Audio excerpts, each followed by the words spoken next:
nous. Je t'aime éternellement. Amen. Alors, je reprends à partir du verset 9, Romains chapitre 10.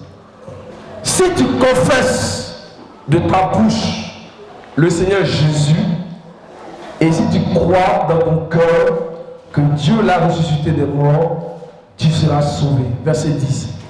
Car c'est en croyant du cœur qu'on parvient à la justice, et c'est en confessant de la bouche qu'on parvient au salut, selon ce que nous dit l'Écriture. On dit c'est en croyant du cœur qu'on fait quoi, qu'on parvient à la justice. Qui parle de justice? Pas de l'homme dont les péchés sont effacés. Alléluia. Qui parle de justice? Pas de l'homme qui a revêtu l'incorruptibilité. Alléluia. Qui parle de justice? Pas de l'homme qui est délivré du vieillissement, l'homme qui est délivré du péché, l'homme qui est délivré de tous les maux. Alléluia. Et la Bible dit que c'est en confessant le Seigneur, alléluia, qu'on parvient à la justice. Ici, il y a deux termes grecs qui sont utilisés. Il dit la parole est près de toi. Comme vous regardez dans le grec, c'est le logos est près de toi. Amen. Regardez bien le verset 8. Il dit, que dit-elle donc? La parole est près de toi dans ta bouche et dans ton cœur. Le logos est près de toi dans ta bouche et dans ton cœur. Regardez bien, il dit, or c'est la parole de la foi que nous prêchons. Ici c'est Réma qui est mis. Il dit, or c'est le Réma de la foi que nous prêchons. Et la dernière fois, nous avons fait une différence entre le logos et le Réma. Qui se rappelle de ça? Amen. Oui. Tu te rappelles pas, ma soeur? Qu'est-ce qu'on a dit? Le Réma, c'est une partie de logos. Alléluia. Selon certaines situations de la vie. Amen, amen, amen. Acclame le Seigneur, alléluia. Amen, amen, amen, amen, amen. Merci Seigneur, alléluia. Donc on a dit que le logos c'est l'ensemble de la parole. Le logos c'est l'ensemble de l'évangile. C'est la révélation de Dieu. Mais le Réma, c'est une parole qui est communiquée à l'intelligence du croyant pour réagir dans une situation bien donnée. Je vais donner un exemple qui me vient en tête. Alors on est en Matthieu chapitre 10. Matthieu 10. Ma soeur, vraiment que Dieu te bénisse. Matthieu 10.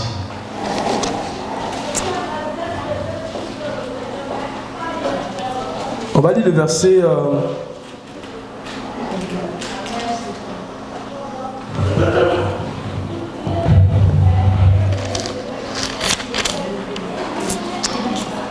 Verset 19.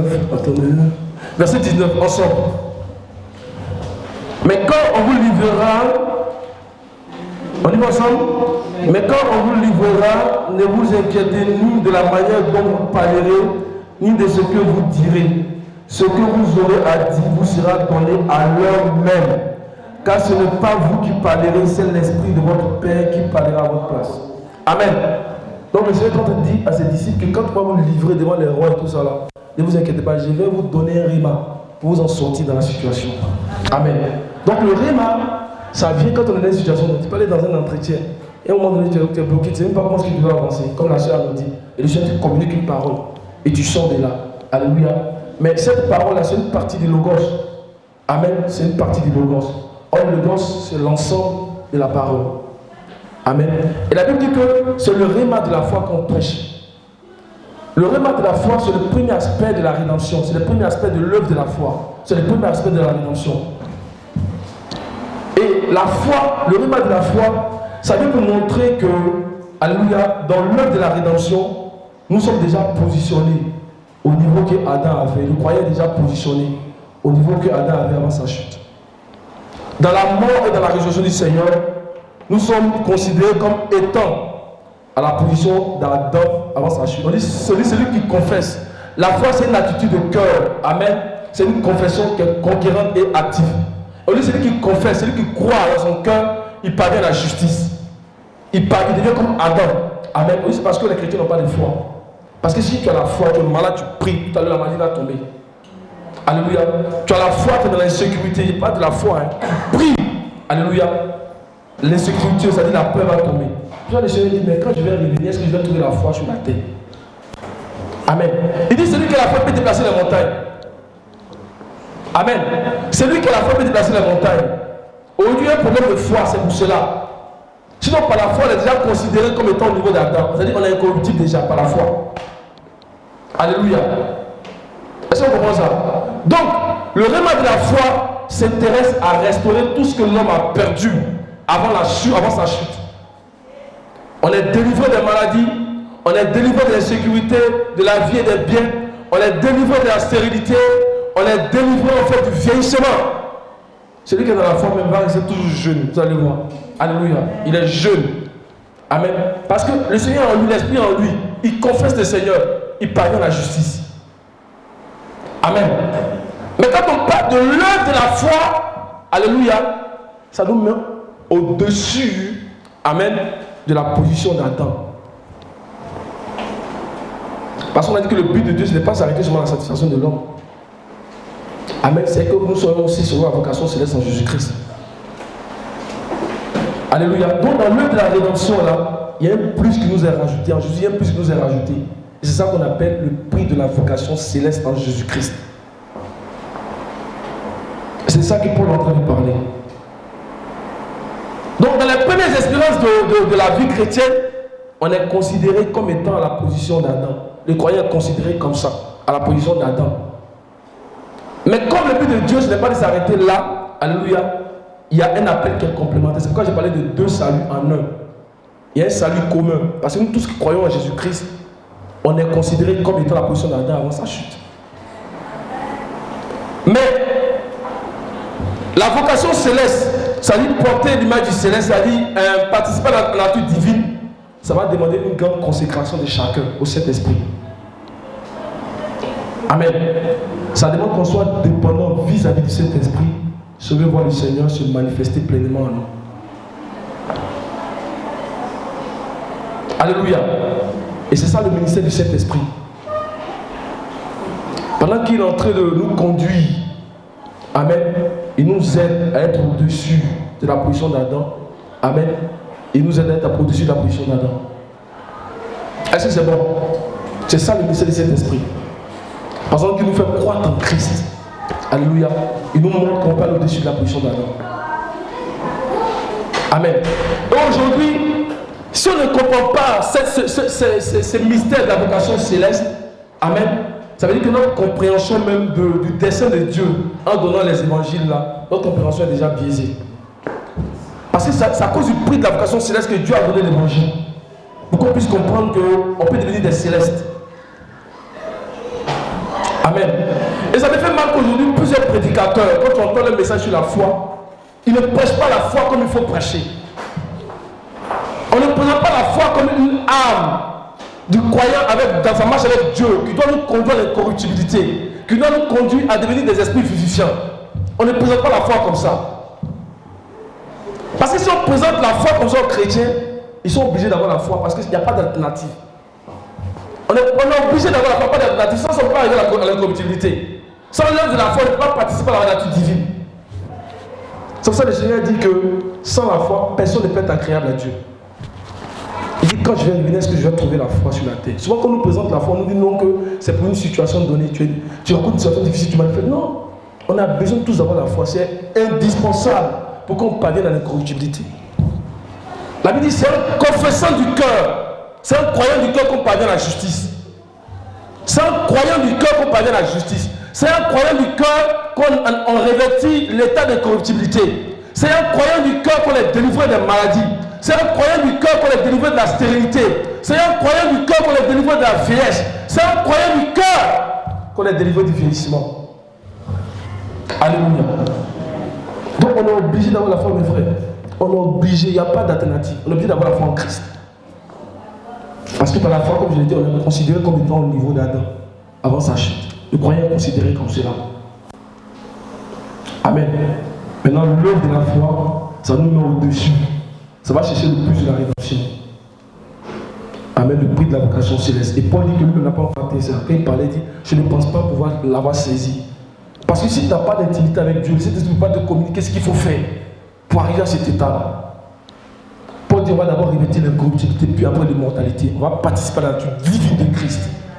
On va revêtir l'image du céleste. Alléluia. Romains chapitre 8, verset 29. Donc il y a deux étapes qui nous conduisent à cela. Romains chapitre 8, Verset 29. Quelqu'un peut lire?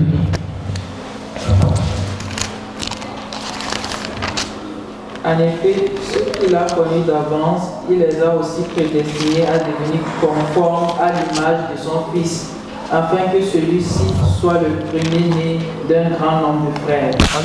Excusez-moi. Quelqu'un peut m'aider à mettre ça? Moi, s'il vous plaît.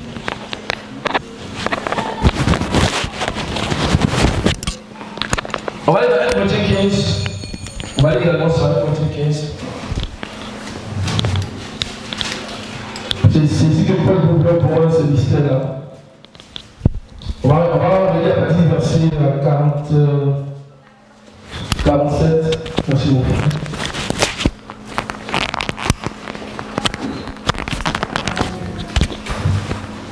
Merci. À partir du verset 47, on y va ensemble. Le premier homme tiré de la terre est terrestre, le second homme est du ciel. Tel est le terrestre, tels sont aussi les terrestres, et tel est le céleste, tels sont aussi les célestes. Et de même que nous avons porté l'image du terrestre, nous porterons aussi l'image du céleste. Continue. Ce que je dis, frère, c'est que la chair et le sang ne peuvent hériter le royaume de Dieu, et que la corruption ne vit pas l'incorruptibilité. Amen.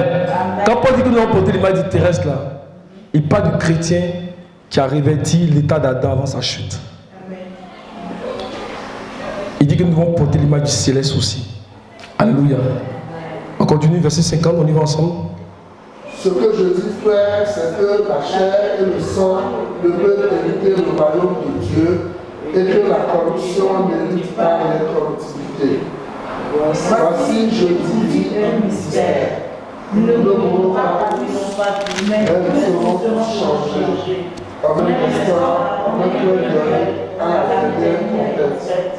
La tempête sonnera et les morts ressusciteront incorruptibles, et nous aussi serons changés. Amen. Alléluia. Amen. Nous aussi nous serons changés. Donc l'incorruptibilité, l'immortalité, c'est vraiment important. Alléluia. On va retourner pour parler du travail de l'amour et puis finaliser. Et puis la fermeté de l'espérance. On va retourner dans Matthieu chapitre 13. Matthieu 13.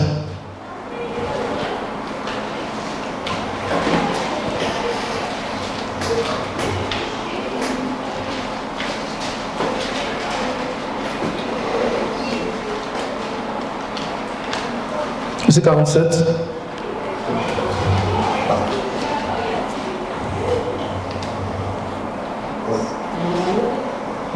Verset 47, on y va. Le royaume des cieux est encore semblable à un filet jeté dans la mer et ramassant des poissons de toute espèce. Quand il est rempli, les pêcheurs le tirent et après s'être assis sur le rivage, ils prennent dans le vase ce qui est bon et ils jettent ce qui est mauvais. Il en sera de même à la fin du monde. Les anges viendront séparer les méchants avec les justes et ils jetteront dans la fournaise ardente où il y aura des pleurs et des grincements de dents. Alléluia. Donc l'œuvre de l'amour, en fait, et le travail de l'amour, en fait, c'est le fait de gagner les âmes, c'est la conquête des âmes. Donc le filet qui est jeté nous parle de la conquête des âmes. Comment est-ce qu'aujourd'hui, on peut aller chercher les gens dans le monde pour aussi leur faire bénéficier des bénédictions que nous avons dans l'œuvre de la foi? Alléluia. Donc le filet qui est jeté met en évidence notre amour pour notre semblable. Alléluia. Aller parler de Christ. Amen. Aller conquérir les âmes. C'est le travail de l'amour. Et c'est ce que le Seigneur a fait. La Bible dit que Dieu a tant aimé le monde qu'il a envoyé son Fils. Alléluia. Afin que celui qui croit en lui ne périsse pas, mais qu'il ait la vie éternelle. C'est ça le travail de l'amour. Aller chercher, aller conquérir les âmes. Amen. Et aussi le travail de l'amour entre nous, le service que nous nous rendons. C'est aussi le travail de l'amour. Alléluia. Mais quand on parle du travail de l'amour, même c'est le filet qui est jeté. Il faut qu'on aille vraiment dire aux gens que Jésus est bon. Amen. Jésus est bon. Venez bénéficier des bénédictions de l'œuvre de la rédemption. Alléluia. C'est vraiment important. La fermeté de l'espérance. On va lire la parabole qui suit après. Ensemble.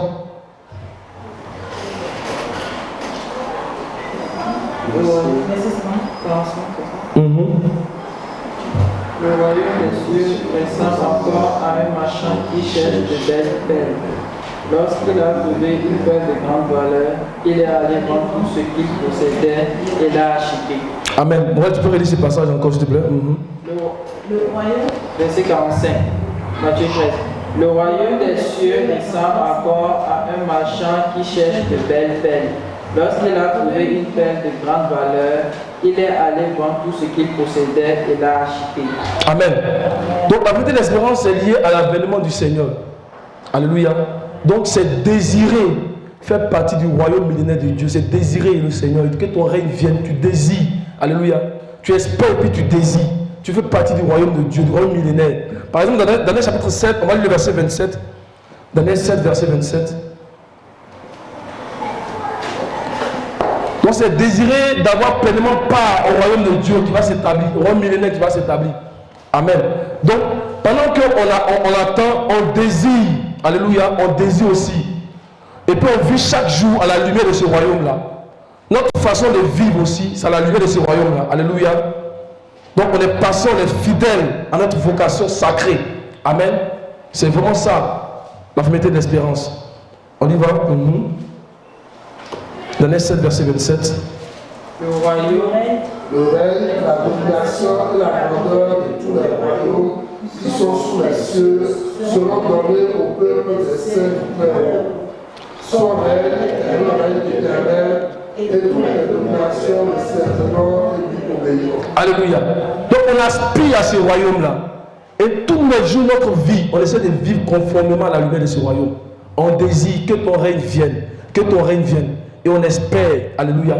Et quand on a vu la dernière fois, le Seigneur a dit que c'est ceux qui ont la persévérance, ceux qui ont l'espérance, c'est ceux-là qui seront délivrés de la cruelle tribulation qui va venir sur le monde. On a vu cela aussi dans Matthieu chapitre 24, quand il a commencé à citer les fléaux qui vont toucher son église. Il dit même celui qui persévère